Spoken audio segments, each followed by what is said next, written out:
Okay, on to our next topic. We've just been through the data presentation, interpretation and explanation, analysis and evaluation chapter, and I've recommended you doing mini conclusions for each key element of that. Now we're moving on to the conclusions. Well, you've done all the hard work for the conclusions because you've done the mini conclusions for each research gap or each aim and objective, or for each theme. So obviously the key thing is going to be able to draw these conclusions together, to synthesize them, means putting them together and considering their relationship. When you put all of these together, is there a really compelling case for this and nothing else? Or maybe it's a bit mitigé. I mean, there's a lot of information here, but it's extremely contradictory. It's difficult to find a pattern and to draw complete conclusions from it. Some of them are very positive, some of them are very negative, and some of them are in the middle, etc. Actually, it's not been as revealing as we might have hoped. So this is where you pull together these mini conclusions, you look for relationships between them, and you try to work out what the whole package of your mini conclusions is actually saying. Now here we're not dealing with recommendations. They are not synonyms. Conclusions are not recommendations. Conclusions are what you can draw legitimately from the analysis that you and the evaluation that you have done.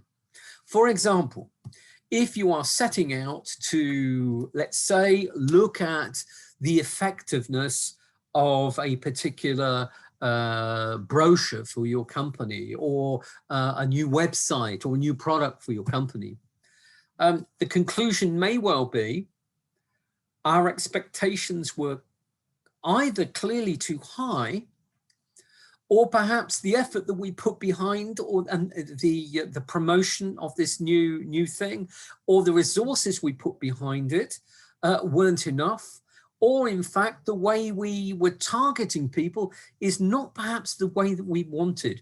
Actually, this is maybe considered more of a failure of vision, and a failure of resourcing, and a failure of practice than actually we ever thought. That can be a quite legitimate conclusion. So what you're trying to identify here in your conclusions are the question at the heart of your title.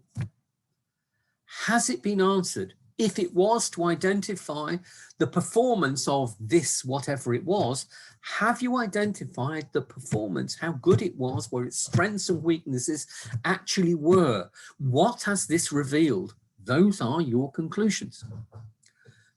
If there was a problem that you're looking at, to what extent has your research proven a more detailed understanding of the problem, a more detailed understanding of the potential solutions to that problem?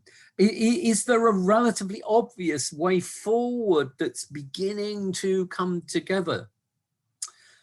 If you've chosen the route of a hypothesis, remember, a hypothesis is a statement that you set up to examine, and you identify at the end whether, if in fact at the end of all this testing, it has been established as being true or false, or perhaps the truth is somewhere between the two, and you'll have to draw your conclusion as regards that.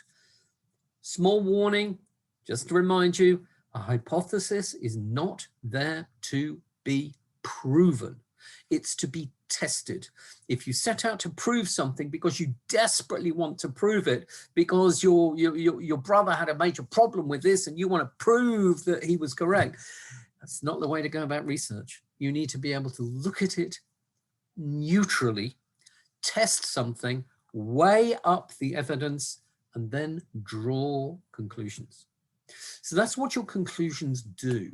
They take the mini conclusions that you've come up with from the previous chapter, you synthesize them, and you put that together and you answer the question, what does this mean in terms of my title, the question I was setting out to address and come up with an answer to, the problem that I was setting out to resolve, or the hypothesis that I was setting out to test.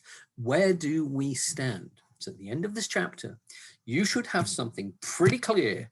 So if your boss looks at it, he thinks, great, there are some people here I need to be able to really credit, improve their salary. We've proved conclusively that what was done was absolutely magnificent. On the other hand, he may be looking at it, or she may be looking at it, thinking, whoa, that's a bit of a disappointment. We've really got our act together, get our act together here. I'll be interested to read what the recommendations come about. That's the next chapter. I strongly suggest that you do not consider conclusions recommendations as one chapter, but as two, because recommendations start where conclusions finish and leave off. Okay, thank you very much.